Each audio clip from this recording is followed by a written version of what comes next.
Morning guys, it is Monday the 18th of January. It's our due date, Penny and Arlo. My section was booked for last week, but as you all know, Craig tested positive for corona, so our section got delayed and we've made it to 40 weeks.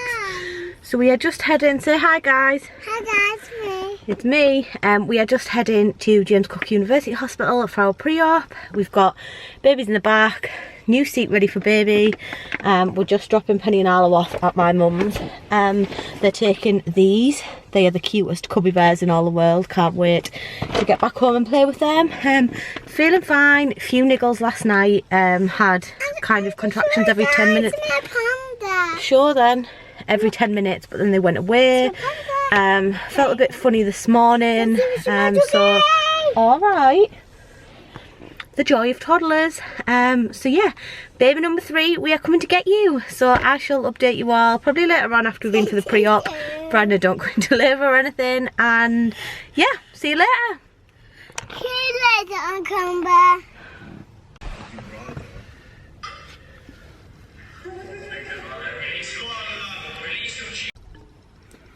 Hey guys, it's now nearly 5 o'clock. Been in the hospital, had all checks done, been and picked the kids up from my mum's, and I've had a phone call from the hospital, no results yet. Yep, Penny's napping, it's nearly 5 o'clock, but means she sleeps better tonight. So still no results, but if my test is positive, it means I'm going into theatre tomorrow and Craig's not going to be with me for the whole time in hospital. I have to do it alone. Not allowed anyone in, which just seems so awful. Like, they said to me if I go into labour they would just treat me as normal, so why does that test mean any different when I haven't had any symptoms or anything? So just trying to process that in my head, get my head around it and deal with it.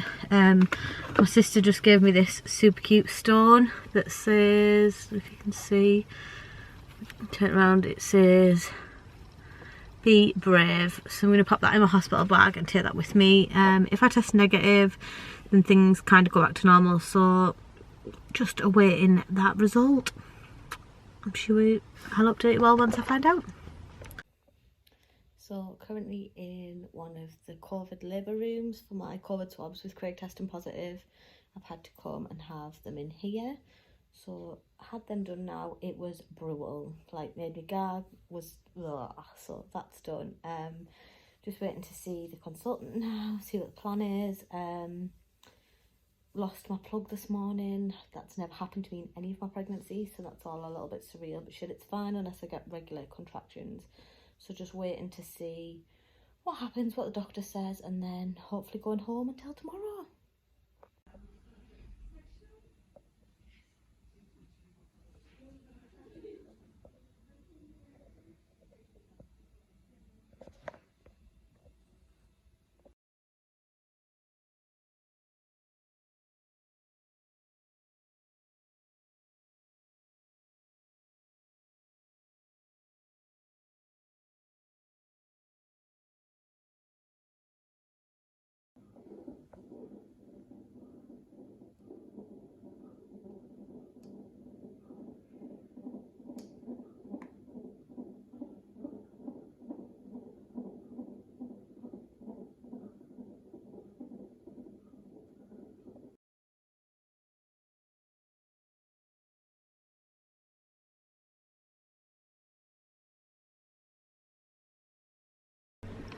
Hi guys, it is currently 7 on the 9th, 7 minutes past 5 on the 9th of January.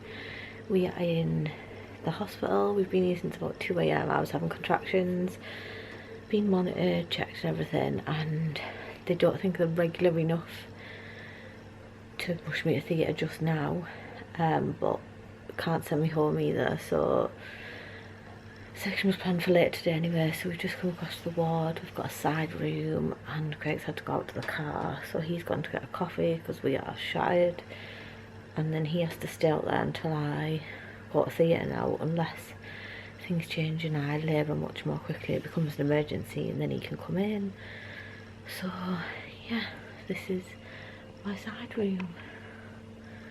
Monitors, bathroom, and that's it. So yeah, I'm gonna try and get an hour's sleep if I can, if the pains ease off, and then it's baby day. Hey guys, so this is my birth story from, I guess, going into labour. I wanted to record more actually being in labour and experiencing the contractions if I went into labour for my C-section. Unfortunately, I couldn't. I was in too much pain. I'm going to talk about it all now, talk through it all. So yeah, the last bit was just kind of leading up to it, and then everything just went crazy. So she's here now. This is gorgeous Matilda. She's a dream. Say that, she's probably going to scream the whole of the video, but no, she doesn't usually.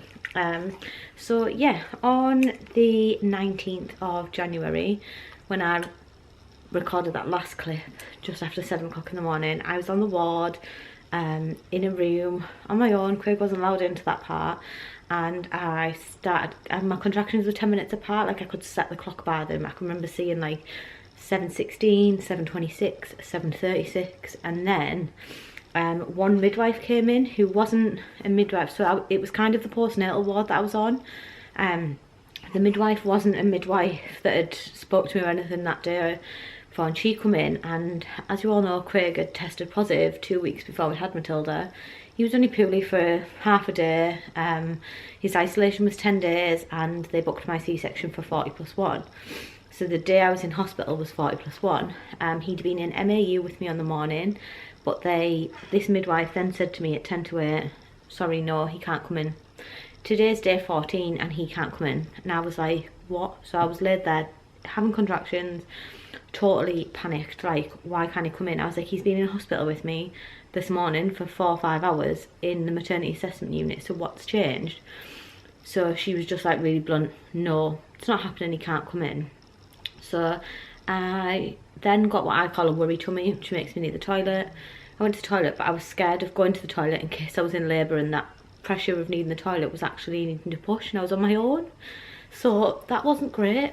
This is the first time I've talked about it, so I am probably going to get a little bit upset.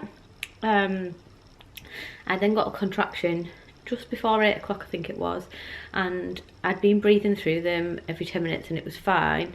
Craig rang me from the car and I was like, I'm in pain, I'll ring you back. And he texted me again 10 minutes later and said, are you going to ring back? And I was like, I can't, I'm still in so much pain. I had a planned general anaesthetic for my C-section, so the next person to come into the room was the anaesthetist, and he was amazing. He come in to speak to me, to talk me through my procedure, because at that point they were still going ahead with the planned section, and he was like, oh my god, are you contracting? Are you in labour? Like, he was really shocked at the pain I was in and the amount of discomfort, and he made that aware to everybody else. So he then said, get her to delivery suite. So within minutes, they had everything on my bed, took me to delivery suite and had me on gas and air within minutes of being in the delivery room. And it was actually the delivery room where I'd laboured with Arlo as well. Again, laboured before a planned C-section. So yeah, got there, got on the gas and air. At that point I'd only had 2 paracetamol. Consultant came in and she said, we need to assess you, because nobody had actually checked me down there to see how far dilated I was. She was really shocked and was like, she's 8 centimetres. Like, no wonder I was in so much pain and this pain wasn't going away. So I was panic stations. The anaesthetist come in and she then said, so this midwife that had upset me came in and said to someone, because her partner hasn't been purely in this hospital, we have to go by government guidelines, and he only had to isolate for 10 days, not 14, which is what every other member of staff had told me. So it was kind of that relief of, I know, like, I feel so much better now, I know you can come back in, like, kind of get out of my face, you've stressed me out enough. So within minutes, there was an amazing student midwife, and she was on her first day, so I gave her Craig's number, and she went outside and rang him, and the next person I saw come through the door was Craig, and he's pretty green coat, and it was like that sense of relief that he was there with me. Next, the consultant then said to me, do you want to try naturally? I was like, absolutely not. That's why I had a planned section. I ended up in so much distress with my first, that's why I've had sections.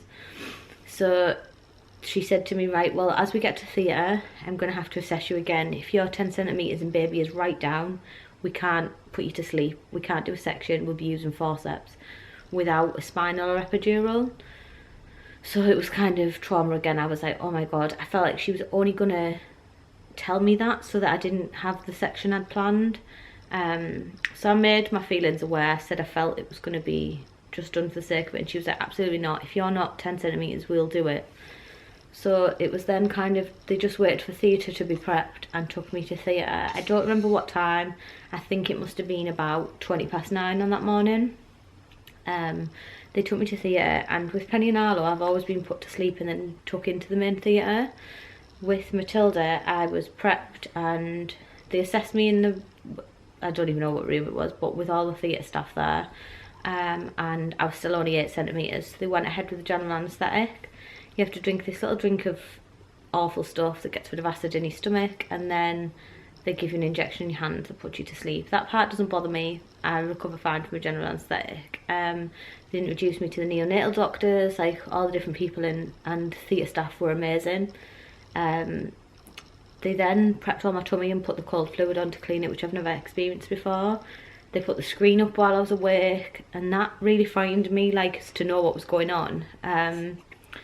So that was it. I went off to sleep. The next thing I knew, I was awake and in recovery, and they took me back to delivery suite to the room once I'd come round to the general anaesthetic. Took me to Craig. The staff were amazing and had took my phone into theatre, took photos. So as you all know, neither of us knew boy or girl, so what they'd done is took photos, and when we were back together they gave us the phone and said, have a look what you've had. And we looked at the phone and saw it was a little girl, and we were happy whatever, no matter what. We've got one of each, even if we had 2 of one and whatever, it didn't matter. But with Craig having other boys, to have another little girl was just magical. So that was really nice. However, she wasn't with us. She was in neonatal, which has never happened to the other 2, and it was because of my general anaesthetic. So because she'd had that, and they said she's got quite a large head, like Penny and Arlo did, so they'd struggled to get her head out, which meant more of the general anaesthetic was passed on to her. They weren't concerned. They said it happens. They were just monitoring her. She'd needed a little bit of help, and she'll be back with us soon. It was actually 6 hours till she came with us. I think because I was still coming around, it didn't feel that long. And Craig said I lost 1.5 litres of blood, so they were doing half-hourly obs on me, so it was kind of constant people in and out checking on me and whatever. Neonatal were amazing. They set up us an online account and sent us photos of Matilda throughout the day, and she was expected to be about £8, and she looked quite chunky in the photos. I'll pop some on the video. And so then they sent us a picture saying, hi mummy and daddy, I'm £6.10. So she was just a dot, like a sister. Penny was 6'2" and Arlo was 7'4". They actually told us Matilda was 6'6" at first, but it's now been confirmed she was 6'10". So rang all our family and everything, but we didn't tell anyone her name until she was with us. And 4 o'clock she was brought to us, and life was just perfect. We had our 3 babies. She was healthy, safe, and with mummy and daddy. We gave her her first cuddles, and everything, and Craig was allowed to stay till about 8 o'clock, I think it was, that night. So I'm so grateful that he was able to be with us that whole day. However, after a C-section, that first night was tough. Getting up, we were moved to the ward about, I think it was about 12:30. She was given her antibiotics at midnight. I had my catheter removed and my morphine pump, and we moved to the ward. The staff were incredible, but that first night after a C-section, alone with a baby, was tough. I've been lucky enough to have Craig stay in hospital with me after Penny and Arlo, so that first night I didn't need to move. The second day, he was allowed in for visiting for an hour and a half. His slot was 5:30 till 7. So again, that first day was tough and I was in a lot of pain. I had after pains, which I'd never experienced before. And I said to my mum afterwards, I knew I had to care for her that day. I had to get on with it, I had to do it, and I didn't have a choice. And that emotionally was tough, knowing I was in so much pain, but you still do it as a mum, don't you? You still just get on with it. So yeah, Craig's allowed to visit, and the next morning, so day so the 21st of the 1st 2021 we got the all clear to come home, and that feeling when no one's allowed in hospital, like we have a big family and lots of visitors, that feeling of being told we could go home was just incredible. So Craig picked us up, I think just after lunch, and we came home. So yeah, coming home to 3 under 3 is hectic. I wouldn't change it for the world. We've had good days, we've had good hours, bad days. We've had all things thrown at us, but we are stronger than ever. I couldn't be happier with our life, with our family. Penny's been amazing, like a little mum. Arlo is just Arlo. He's a little boy, he's 17 months old, and he's been amazing with his sister, kisses her, hugs her, but he can also be very rough, which Penny wasn't, but I think that's just a little boy. So yeah, they've both stuck to their routine. They're still going to bed on a night, they're still getting the bath, they're still eating the breakfast. Penny's played up a little bit, but nothing major. And I think everybody thinks 3 under 3 is like crazy. It is, but it's also the best feeling in the world, having 3 children so close, knowing they're going to grow up so close, and feeling so grateful that we've got 3 children that are happy, healthy, and they're ours. Matilda's neonatal journey, although it was only 6 hours, we are forever grateful to the team. When I read the letter, it says on it that for the first 6 minutes of her life, she needed help to breathe. They had to pump oxygen into her and breathe for her, which when I read that letter, massively upset me. I was like, oh my God, 6 minutes of her life, she wasn't breathing. And that really frightened me that me and Craig weren't there. Although in a selfish way, I'm pleased we weren't. I'm pleased the doctors were able to just do what they needed to do. But when I actually spoke to the neonatal team to say thank you, he said, but her heart was always beating. She always had a good heartbeat, and we just needed to help clear her lungs.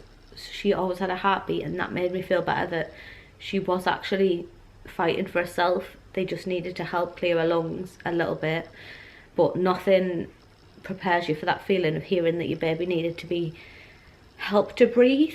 But we are now on day 6 and she's doing amazing. She sleeps on a night, she goes down between 10:30 and 11 and wakes usually between 4:30 and 5. So she's doing incredible. She's drinking the right amount that she needs in 24 hours, so I can't complain at that. She is just amazing. So thank you for watching our birth story vlog. I mainly made this for us to look back on, to keep it, because I didn't do it with the other 2.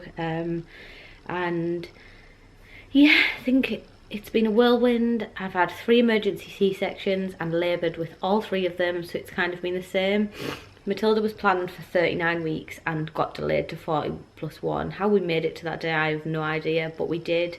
She's here, I'm here, safe and sound, day 6, and we're doing well. So thank you for watching. If you've enjoyed watching, please hit the subscribe button and like and follow for more updates on Matilda, Penny and Arlo, our